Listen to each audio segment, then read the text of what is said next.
Maligayang pagbabalik sa Ray Movie Recaps. Narito na naman po tayo para sa isa na namang magandang pelikula na pinamagatang Kung Fu Hustle na napalabas noong 2004. Ito ay patungkol sa isang matandang mukhang baliw na hindi mo akalain na siya pala ang pinakamahusay na Kung Fu Master pero natalo lamang siya ng isang binatilyo. Kaya't ano pa ang ating hinihintay? Sit back, enjoy and relax review. Nagsimula ang kwento sa isang madilim na istasyon ng pulis kung saan nagkaroon ng mainit na kaganapan. Galit na galit ang 5 lalaki sa police commissioner dahil isang napakagandang babae ang hinuli nito. Binugbog nila ang commissioner at wala siyang magawa para pigilan sila. Pagkatapos nito, umalis sila sa istasyon ng pulisya nang walang pumipigil sa kanila. Nang lumabas sila sa tahimik na kalye, tila kakaiba na ang lahat. Maging ang teatro na kadalasang abala ay sarado. Nagsisimula silang mag-alala dahil naramdaman ng kanilang pinuno na tila may mali. Sinubukan nilang bumalik sa istasyon ng pulisya, ngunit isang pulis ang mabilis na isinara ang mabibigat na pinto. Nagsisimula silang magpanik dahil napapalibutan sila ng isang mapanganib na gang na may mga palakol. Talagang natakot sila at sinubukan nilang gamitin ang kanilang mga telepono upang tumawag para manghingi ng tulong. Pero tinawanan lang sila ng leader ng Axe Gang na si Brother Song. Sinabi niya na walang darating para tumulong sa kanila. Sinubukan ng pinuno na tumakas para makatakas. Ngunit isa sa mga miyembro ng gang ang naghagis ng palakol at naputol ang kanyang binti. Pagkatapos ay pinatay siya ni Brother Song nang walang pag-aalinlangan. Ang babae ay nanginginig sa takot at nagmamakaawa para sa kanyang buhay. Sinabi ni Brother Song na hindi niya sinasaktan ang mga babae, ngunit hindi siya nanindigan sa kanyang mga salita. Binaril niya ito ng baril. Sa Miss City, maraming kaguluhan at problema at palaging nasasangkot ang mga pulis kapag sinubukan ng mga gang na gumawa ng masasamang bagay. Ang pinakanakakatakot na gang ay ang Axe Gang at kilala sila sa pagiging talagang brutal. May isang mahirap na lugar na tinatawag na Pigsty Alley at 2 may edad na mag-asawa ang nagmamay-ari nito. Pinagbabayad nila ng malaking upa ang mga nakatira doon at nakipaglandian pa sa mga babae. Masipag ang mga nakatira doon, ngunit walang gaanong pera. Isang araw, nang naliligo ang isang mukhang nerd, biglang tumigil ang pag-agos ng tubig mula sa gripo. Nagalit talaga siya at tinawagan ang landlady para itanong kung bakit. Nagalit din talaga ang landlady at bumaba para sigawan ang lalaki. Sinabi niya na ang mga taong nakatira doon ay hindi nagbabayad ng sapat na upa at sinabi sa kanila na maaari lamang silang gumamit ng tubig sa loob ng 4 na araw sa isang linggo. Pagkatapos, hinampas niya sa lupa ang galit na nangungupahan. Ginagawang mahirap ang buhay para sa lahat sa Pigsty Alley. Sa Pigsty Alley, mayroong isang malaking sikreto na walang nakakaalam. Ang matandang lalaki at babae na nagmamay-ari ng lugar ay mga retiradong Kung Fu Masters na may espesyal na kapangyarihan. Nalaman ng babae na ang kanyang asawa ay gumagawa ng masama at nang espiya sa mga tao. Kaya nagalit talaga siya at binugbog siya. At itinapon pa siya sa bintana. Sa parehong oras, 2 lalaki na nagngangalang Sing at Bon ay dumating sa Pigsty Alley at lahat ay natakot sa kanila. Pumasok sila sa isang simpleng barbershop para magtago. Sinabihan ni Sing ang barbero na gupitin ang buhok ni Bon. At talagang pinaghusayan ng barbero ang gawa niya dahil natatakot siya sa kanilang dalawa. Ngunit pagkatapos ay ipinakita ni Bon na nagpapanggap na pinuno ng Axe Gang ang kanyang nakakatakot na mga tattoo ng palakol na labis na ikinatakot ng barbero. Sinamantala ni Sing ang sitwasyon at nakipag-usap ng pribado sa barbero. Gusto niya ng pera para hindi magalit ang amo, ngunit sinabi ng barbero na hindi siya maaaring takutin dahil maraming tao sa paligid. Bigla na lang silang napaliligiran ng mga taong nakatira sa lugar at mabilis na dumami ang mga taong sumama sa kanila. Si Sing, na hindi natakot, ay nagpasya na hamunin sila sa isa-isang laban. Una, humarap siya sa isang babae at hinayaan muna itong hampasin siya. Nagulat siya dahil mas malakas ang suntok nito sa inaakala niya. Pagkatapos ay hinamon niya ang isang matandang lalaki, ngunit ang matanda ay hindi inaasahang malakas din sa wakas. Sinubukan niyang labanan ang isang bata, ngunit ang bata ay naging malakas din habang nangyayari ang lahat ng ito. Tumawag ang barbero sa landlady para humingi ng tulong. Dumating siya dala ang kanyang sandal bilang sandata. Si Sing, na hindi umaatras, ay nagsabing siya ay miyembro ng Axe Gang at nagbanta na tatawagin pa ang mga miyembro ng gang. Naghagis pa siya ng paputok sa dingding para makuha ang atensyon nila at pumasok ang Vice General ng Axe Gang. Mabilis na sinisi ni Singh ang landlady sa paghagis ng paputok. Bago pa makapag-react ang Vice General, tumakbo ang landlady at nagtago sa ilalim ng kanyang kumot. Nagalit talaga ang Vice General at bumaling sa barbero. Pero may kakaibang nangyari. Malakas siyang itinulak sa malapit na basurahan ng hindi nakikitang puwersa. Nataranta ang ibang miyembro ng gang at nagmadaling tulungan siya. Sinabi niya sa kanila na tumawag ng mas maraming miyembro ng gang ng madalian.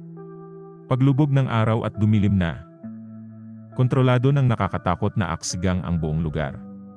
Pinalibutan nila ang Pigsty Alley ng kanilang matitigas na mukhang miyembro na nakasuit, na ginagawa itong parang bilangguan para sa mga taong nakatira doon at wala silang ideya kung ano ang nangyayari.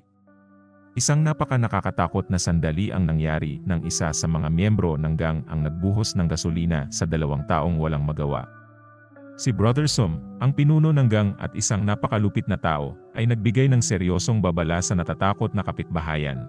Gusto niyang malaman kung sino ang umatake sa kanyang Vice General at nagbanta siyang susunugin ang lahat kapag hindi niya nalaman.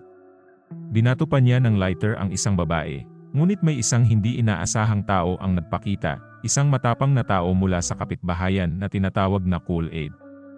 Inamin niya ang pag-atake sa Base General at ito ang nagpagalit sa buong Axe Gang. Sa lahat ng kalituhan, ang sastre, na lihim na magaling sa kung fu, ay nakipagtulungan sa kuli upang labanan ang mga miyembro ng gang. Maging ang panadero, na tila ordinaryo, ay kamangha-mangha sa kanyang mga tauhan, at binasag ng baril ang mga miyembro ng gang na parang wala lang. Sama-sama, nagawa ng tatlong martial artist na gawin ang kapatid. At tumakas ang kanyang barkada ng gabing iyon. Sina Singh at Bon, na nagpapanggap na bahagi ng Axe Gang, ay nasa isang mahirap na sitwasyon dahil gusto silang patayin ni Brother Som. Ngunit nang ang mga bagay ay tila talagang masama, ipinakita ni Singh na magaling siyang magbukas ng mga kandado. Pinalaya niya ang kanyang sarili, at pagkatapos ay iniligtas si Bon mula sa pagpatay. Nakiusap si Singh kay Brother Som na papasukin sila sa Axe Gang, matagal na raw niya itong pangarap. Sa dilim ng gabi, nag-usap sina Bon at Singh tungkol sa kanilang unang misyon. Gustong patayin ni Singh ang landlady at lahat ng nakatira sa Pigsty Alley, ngunit si Bon, na alam niyang hindi siya magaling sa kung fu, ay may pagdududa. Pagkatapos ay ibinahagi ni Singh ang kanyang malungkot na kwento. Noong bata pa siya, nakilala niya ang isang kung fu na nagbebenta ng libro na nagsabi sa kanya na maaari siyang maging isang mahusay na master ng kung fu. Ginamit ni Singh ang lahat ng kanyang pera na dapat para sa kanyang pag-aaral para bumili ng manual tungkol sa Bodha Palm Technique.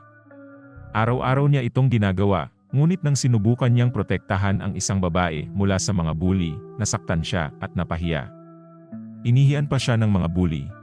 Dahil dito ay talagang nalungkot at nagalit si Singh, at nagustuhan niyang maging isang mamamatay tao. Ang eksena pagkatapos ay makikita na sina Singh at Bon na tumakas ng hindi binabayaran ang kanilang candy. Pagkatapos ay tinukso ng dalawang manggugulo ang nagtitinda ng candy. Hinabol sila ng batang babae, ngunit nakatakas sila sa pamamagitan ng pagsakay sa isang tren at hindi niya sila maabutan. Kinabukasan, nagkaroon ng malaking away sa pagitan ng tatlong kung fu masters at ang galit na landlady. Sinisi sila ng landlady na nagdala ng gulo dahil itinago nila ang kanilang mga kasanayan sa kung fu. Nakipagtalo siya ng malakas kay Rabbit Teeth Jane at sa iba pang mga taong nakatira sa eskinita. At lahat ay nagsisigawan. Pagkatapos, nagalit ang landlady kaya nabasag ng kanyang sigaw ang ilang salamin at napatigil ang lahat sa pagsasalita.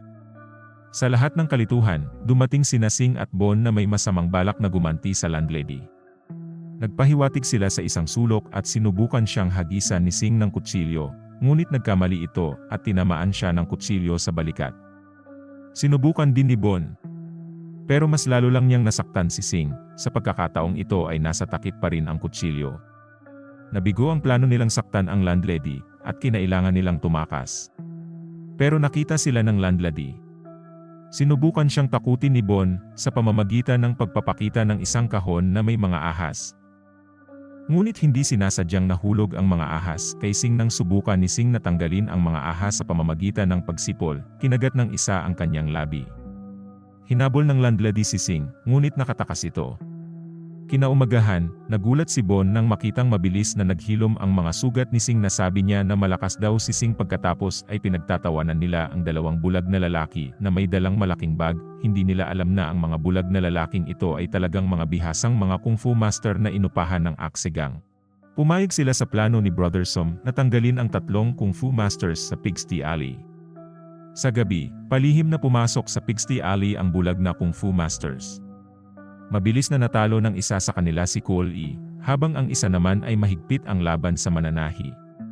Noong una, nananalo ang mananahi, ngunit lumala ang mga pangyayari nang lumabas sila, at siya ay nalampasan.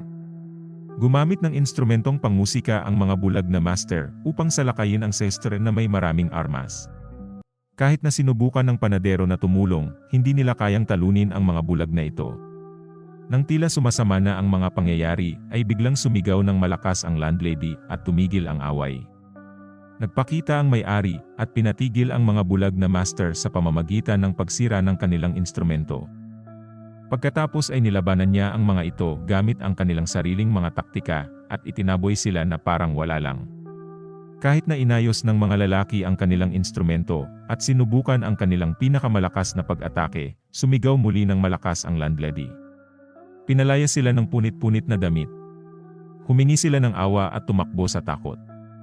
Mahigpit na binalaan ng landlady ang kapatid, na sinasabing huwag na siyang lalapit sa kanya. Labis na nalungkot si Pigsty Alley tungkol sa pagkawala ng Coolie at ng Taylor. Ang biker, ang tanging natitira, at nagpasalamat sa kanila para sa kanilang mga kamangha-manghang kakayahan bago siya masyadong nasaktan. Lihim na nagnanais ng normal na buhay ang mag-asawang may-ari ng lugar. Namatay ang kanilang anak dahil sa kung fu at gusto nila ng simpleng buhay. Noong nakilala nila ang barbero kanina, nagkaroon sila ng ideya na mag-aral ng kung fu mismo. Ngunit sinabi ng landlady na kakailanganin ito ng masyadong maraming oras, at ang mga taong ipinanganak na may espesyal na talento lamang ang makakagawa nito. Ngunit ang barbero ay lubos na kumpiyansa at ipinakita ang kanyang kakayahan. Magaling daw talaga siya, pero laking gulat niya nang may sumuntok sa kanya at natumba siya. Kinabukasan, nakita muli ni Sing at Bon ang babaeng Candy. Gusto ni Sing ng pera at nanakot siya para makuha ito. Pagkatapos nilang makuha ang pera, ipinakita sa kanila ng babaeng Candy na nagngangalang Fong ang isang candy bar, at napagtanto ni Sing na siya rin ang babaeng iyon. Sinubukan niyang tumulong noong mga bata pa sila. Noon, nasaktan siya ng husto. Napuno ng damdamin si Sing at itinapon ang candy bar. Sinabihan niya si Bon na umalis at ibinigay sa kanya ang ninakaw na pera para makabalik sa kanilang nayon. Pero may nangyaring hindi inaasahan, kay Sing nahuli siya ng dalawang dating miyembro ng gang at dinala nila siya kay Brother Som. Nag-alok si Brother Som sa kanya. Kailangan niyang gumawa ng trabaho para makasali sa gang. Dinala nila si Sing sa isang nakakatakot na mental asylum at binigyan siya ng mapa. Ang kanyang trabaho ay palayain ang taong nasa huling selda. Sa isang cell, mayroong isang regular na mukhang lalaki na nagngangalang Mr. Beast. Hindi masyadong inisip ni Sing kung anong pinasok niya. At ginamit na lang niya ang kanyang lockpicking skills para palayain siya. Ang kanilang susunod na hintuan ay ang punong tanggapan ng Axe Gang, ngunit nag-alinlangan ang mga tao kung talagang nakakatakot na mamamatay si Mr. Beast. May gusto ang advisor bilang kapalit sa kanyang tulong, ngunit gusto lang ni Mr. Beast ng magandang laban. Hindi pera. Hindi naniwala si Brother Som sa kanya, at sinabihan ang kanyang mga tauhan na salakayin si Mr. Beast. Si Mr. Beast ay hindi natakot, at nagawa niyang pigilan ang pag-atake, at kinuha ang baril ng isang lalaki. Itinutok niya ang baril sa sarili niya sa nakakatakot na paraan. Ngunit nasalo niya ang bala ng kanyang mga daliri. Ito ay labis na namangha at nakapagbigay ng takot sa Axe Gang, kaya iginagalang nila si Mr. Beast para sa kanyang hindi kapanipaniwalang mga kasanayan. Biglang may ginawang matapang si Mr. Beast. Sinipan niya ng husto ang pader at nabasag ito, gumawa ng paraan patungo sa kasino. Sa loob, natagpuan niya ang mga may-ari ng Pigsty Alley na gustong labanan ang Axe Gang minsan at para sa lahat. Nagsimula ang isang malaking kung fu battle, ngunit napakalakas ni Mr. Beast. Tinatanggap lang niya ang bawat pag-atake nila ng tila wala lang ito para sa kanya. Nangunguna sa laban si Mr. Beast at kahit ang malakas na sigaw ng landlady ay hindi sila napigilan. Iniwan nitong gulat na gulat ang lahat. Nagpatuloy ang laban nila. At nagmumukhang mananalo si Mr. Beast. Kaya naman, walang choice ang landlady kundi basagin ang isang malaking kampana at talagang malakas ang sigaw niya dahil dito. Sa wakas, ang kanyang malakas na sigaw ay nagpalipad kay Mr. Beast at sinira ang buong bahay. Yumuko man si Mr. Beast at tila gumagalang, sinubukan niyang barilin sila gamit ang kanyang lotus pen, ngunit nauwi ito sa pagkakasaksak sa kanila at pagkahuli niya sa dalawa. Nang matanto ni Brother Som na mapanganib si Mr. Beast, sinabi niya kay Sing na hampasin siya ng kahoy sa ulo. Ngunit sa halip ay natamaan ni Sing si Brother Som. Nakita natin nang hinampas na niya ang ulo ni Mr. Beast, ay nasira lang ito at hindi nakagawa ng kahit anong pinsala. Nagalit talaga si Mr. Beast at binugbog ang dalawang master, at sinaktan si Sing, ibinagsak ang mukha sa matigas na semento na sahig. Habang si Mr. Beast ay nagambala saglit, ang mga may-ari ng Pigsty Alley at si Sing ay nakatakas. Galit na galit si Brother Som sa kanilang paglayo. Ngunit pinatahimik siya ni Mr. Beast ng isang malakas na suntok. Bumalik sa Pigsty Alley, ang mga may-ari at si Sing ay nakarating narito. Gumamit sila ng Chinese medicine at acupuncture para iligtas si Sing sa pagkamatay. Namangha sila sa bilis niyang gumaling at napagtanto nila na si Mr. Beast ay may hindi kapanipaniwalang kapangyarihan na na-unlock niya sa pamamagitan ng key. Si Mr. Beast at ang kanyang axe gang ay nakapalibot sa eskinita. Si Sing, na gumaling, ay tumulong sa mga may-ari at naghanda para sa isang huling laban. Kahit na nalampasan sila, isa-isang binugbog ni Sing ang bawat miyembro ng gang. Pinag-usapan ng mga may-ari kung paano nagbago si Mr. Beast, at nagkaroon ng malaking labanan sa pagitan ni Sing at Mr. Beast. Matindi talaga ang laban nila, lalo na nang gumamit si Mr. Beast ng malalakas na galaw. Hinampas niya ng husto ang Sing kaya't lumipad siya sa langit, sa itaas ng mga ulap. Doon, naalala ni Sing ang isang espesyal na pamamaraan na tinatawag na Buddha Palm Technique. Bumaba siya at ginamit ito para ihampas sa lupa si Mr. Beast. Nang malapit na siyang tapusin, si Mr. Beast ay sumuko. Ngunit niloko niya si Sing at muling umatake, nag-iwan ng malaking butas na hugis palad sa tabi niya. Sa wakas, inamin ni Mr. Beast na si Sing ang kanyang Panginoon. Sa paglipas ng panahon, nagbukas ang Sing and Bon ng candy shop sa lungsod. Bumalik si Fong at nakuha ang atensyon ni Sing sa wakas nagkabalikan sila. Nagtapos ang kwento sa isang kung fu na nagtitinda ng mga libro na sumusubok na magbenta ng isa pang libro sa isang batang lalaki. At dito na nga nagtatapos ang pelikula natin para sa araw na ito. Maraming salamat sa panonood.